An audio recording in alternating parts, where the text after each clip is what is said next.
When creating a homeschooling schedule, areas of instruction, student age, and family schedule should all be taken into consideration. These three things should be integrated to come up with a schedule that will benefit children as well as adults.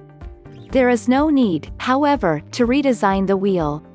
Use tools available to you to come up with a schedule that meets your needs. The first step in creating a homeschooling schedule is to develop a mission statement. Take a few hours to sit down, write, and rewrite a statement of purpose for your homeschool. Consider these questions. What do you want your children to learn? What can you provide through homeschooling that your child cannot get through a regular education setting? What traits do you want to promote in your child? Writing a mission statement will guide your instruction and scheduling choices. Once you have a mission statement, it is time to do some research. Collect information on the topics you plan to teach, and the developmental level of your child.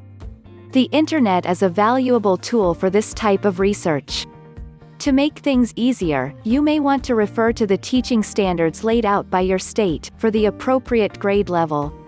They have done the research for you. Use these standards compared to your mission statement to add and delete topics that you would like to be a part of your curriculum. For example, if religion is something you feel strongly about, you might add that topic of study to your state's standards.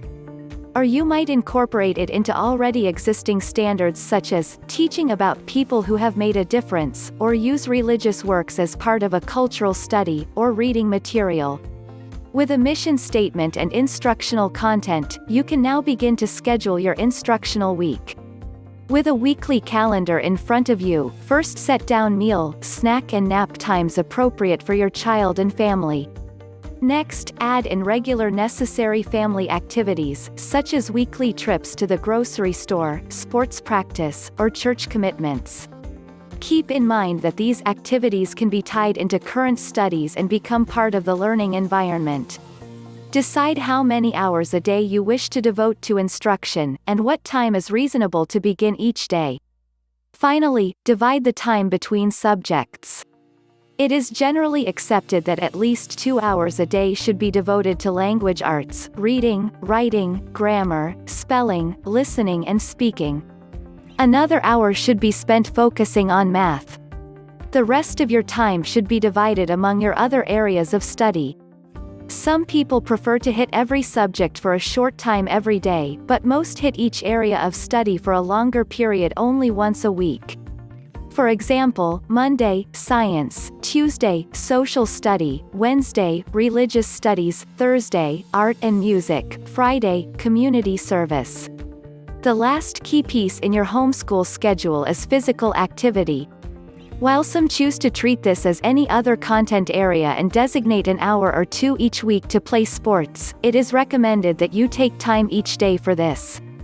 Incorporating short spurts of physical activity throughout the day will re-energize students and allow them to focus more on their studies. Additionally, spending 30 minutes of focused physical activity with your child each day will model and promote healthy behavior that will last a lifetime. Don't forget to like and subscribe. Please stop by our site for more homeschooling info. If you are interested in a Christian, self-paced, online homeschooling course with customizable curriculum, just follow the link in the description.